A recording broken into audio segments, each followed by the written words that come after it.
Prišiel ten čas, kedy nám Apple znova predstavil nový iPhone a našiel si novú cestu do našich peňaženok. Poďme si to zrekapitulovať, čo sa stalo na Apple evente, aké sú novinky, ale ešte predtým tam hoďte ten like a odber a my ideme rovno na to. Začal by som rovno samozrejme tým, čo bolo predstavené ako prvé. To boli AirPody nové Pročka 3. Povedal by som, že zaujímavý upgrade je, alebo teda nie upgrade, ale featureka zaujímavá, tak ten živý preklad, že ak na vás niekto bude rozprávať, ja neviem, po taliansky, hociak, tak vám to bude púšťať v hociakom jazyku, najskôr teda zatiaľ asi v angličtine, hej. Znova táto funkcia časom možno bude, momentálne nie v Európe. To je tak väčšina Apple Intelligence veci, že tu v Európe to funguje tak na 30% na najvyš, ale stále zaujímavá funkcia. Takisto vedia vám merať tep, nejak cez hlavu, cez uši vám nejak vedia merať tep, čo sa asi dá, asi to bude relatívne presné. Oni to práve aj týmto promovali, že v podstate môžete tu nosiť na nejaké light workout. Idete si zabicyklovať, nechce sa vám brať Apple Watchky, tak si môžete zobrať slúchadká a mali by urobiť podobnú robotu, hej. Potom samozrejme, že majú neuveriteľný zvuk, najlepší noise cancelling, čo je asi pravda s tým noise cancellingom, fakt si recenzii AirPody majú dlhoročne dobrý noise cancelling. Potom samozrejme tvrdia, že najväčšia baterka úplne najlepšia, vycmúľaná, všetko jak má byť. 8 hodín s noise cancellingom, čo bude reálne tak 6,5 by som povedal. Majú to byť slúchadká, ktoré padnú čo najviac ľuďom na svete.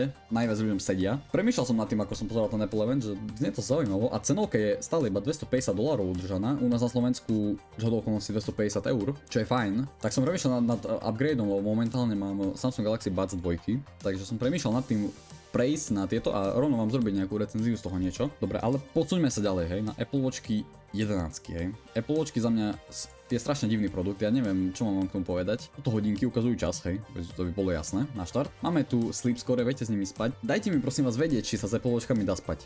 Ja si to neviem predstaviť. Nemám síce Apple Watchky, ale mám taký pocit, že s hodinkami by to bol podobný feel a s hodinkami spať si neviem predstaviť. Vedia vám merať tlak, všetko toto. Tep majú mať baterku až 24 hodín, čo je také, že budete ich nabíjať každý deň, by som povedal. Majú takisto živý preklad. To je novinka, vedia vám zistiť, keď máte dlhodobo vysoký tlak, tak vám to dajú vedieť. A vy by ste potom teoreticky mohli ísť ku doktorovi a ak sa to potvrdí, tak vám trošku pomohli Apple Watch. Samozrejme sú najtenkšie, majú byť z 100% recyklovaného titánu, majú tam byť gesta, nejaké, to už bolo myslím, že aj v minulosti. Pravím, Apple Watchky strašne divný produkt, ale čo už je viac zaujímavý produkt za mňa, Apple Watchky SE3, nové SEčka, ktoré vlastne mi prišlo, nad tým som presne rozmýšľal, keď som to pozeral naživo, tak viac menej oni začínajú dorovnávať obyčajné 11. Reálne. OK, nemajú to, že nepovedia vám, keď máte dlhodobo vysoký tlak, dobre. Ale majú Sleep Score napríklad, čo majú aj 11 nové. Majú nejaký nový S10 čip, čo by mali mať aj 11. Potom vedia vám merať teplotu, čo je fajn asi, ak vám povedia, že máš zvýšenú teplotu, niečo sa asi deje, tak je to fajn. Viete si z nich púšťať hudbu, za mňa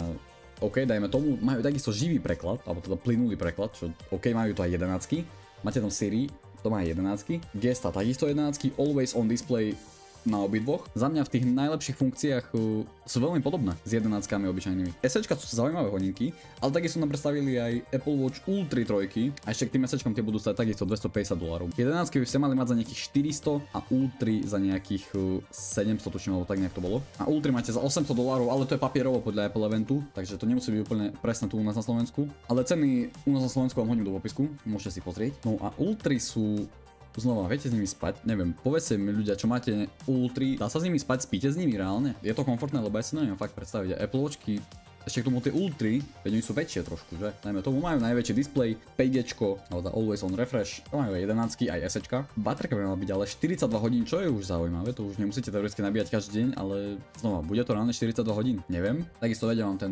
dlhodobo vysoký krvný tlak povedať. Rýchlo sa nabíjajú, majú redizajnovanú aplikáciu na cvičenie, áno. Apple tam redizajnoval aplikáciu na cvičenie. Kamo oni na nás myslia, oni sú úplne dobrí tom Apple. Chápete? Neviem, tak to sú Apple Watchky, ale poďme na pík toho, čo sme chceli všetci počuť, čo som chcel vidieť, všetci sme to chceli vidieť, tak to je iPhone 17, kde nám vlastne konečne Apple dodal 120 Hz, áno, počujete správne, 120 Hz. Apple po neviem koľkých rokoch má konečne 120 Hz na base iPhone, lebo myslím, že minulý rok už to mali pro modely, tento rok už to majú aj base modely, hej, základný iPhone 17. Telefóny za 200-300 eur mali toto už pred 3 rokmi. Možno nie 120, ale aspoň 90 Hz. Ja neviem Apple, ale necháme to tak, to je proste také Apple. Priniesť niečo oneskorené trošku, to je Apple, ale aj tak všetci máme radi, takže je to v poriadku. Samozrejme máme tam camera control, tlačítko to na minuloročných modeloch.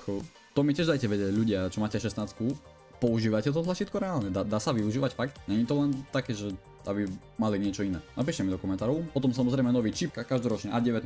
Do toho nebudem nejak extra zabrdať, lebo veľa technických vecí za mňa zbytočné informácie pre vás. To chce, tak si môžete dohľadať. No je tam Ceramic Shield 2, čo je síce super, ale OK, Ceramic Shield, ale znova, ak ten telefón proste spadne a rozbije sa mi, tak akože Ceramic Shield je super, ale zaujímalo by ma, ako veľmi účinný je ten Ceramic Shield.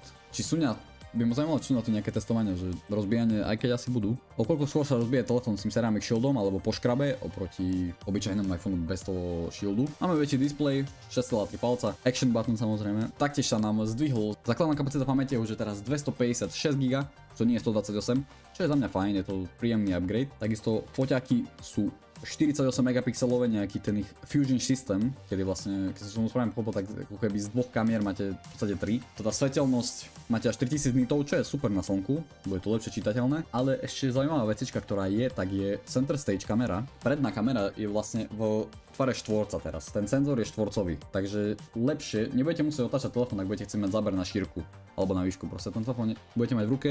On sa vám prispôsobí na základe toho, čo potrebujete. To ukazovali tam presne. Máme samozrejme Apple Intelligence, ktorý nebude fungovať na 80% v Európe.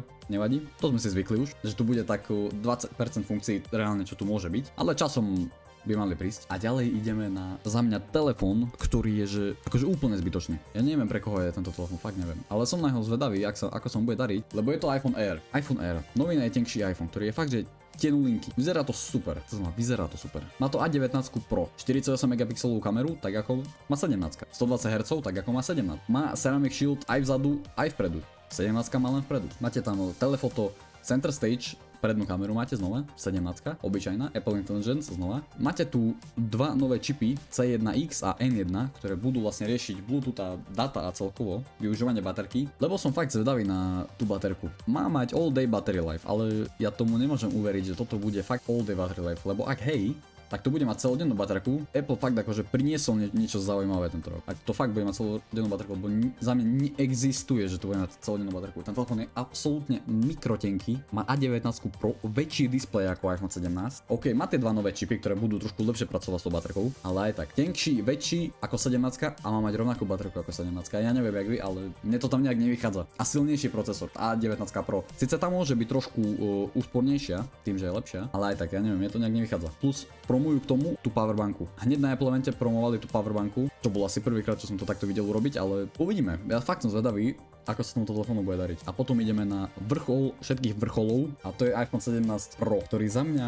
ktokoľvek povie, že je škaredý, tak môj názor je, že je absolútne dokonalý, vyzerá fakt dobre. Aj tu musím tak hneď do stola to dať, vyzerá skvelo. Je to síce iba môj názor, ale za mňa super. V tej oranžovej vynikajúcej. Máme tu A19 Pro, ako pri 17R, najlepší battery life, ktorý kedy vyrobili, hej, Apple. 48 Pro Fusion kamera systém, 48 megapixelov. Máme tu samozrejme Pročko a Pro Maxko, tak ako každý rok máme 3 farby, ktoré sú všetky 3 super, ale tá oranžová, tá je najlepšia. Tak, akože s týmto si dali pracujú, lebo tá oranžová, to je super. Máme samozrejme, to ukázali takisto, tú Vapor Chamber, to je v podstate nie že výparová komora, ale na chladenie vecička, hej. Ten telefón sa lepšie bude chladiť, preto aj je buildnutý tak, jak je. V podstate celý ten build telefónu je viac taký pevný, už to nie je tak veľa skla, čo je fajn. To som vám nepovedal, ale Pročko by malo mať takisto, na displeji by malo mať reflexívnu vrstvu, kedy sa vám vlastne nebude odrážať tak displej na slnku. Samozrejme vieme natáčať ProRes RAW, čo je super za mňa, ak chce niekto, kto fakt potrebuje niečo, čo vie dobre natáčať, vie to dobre fotiť,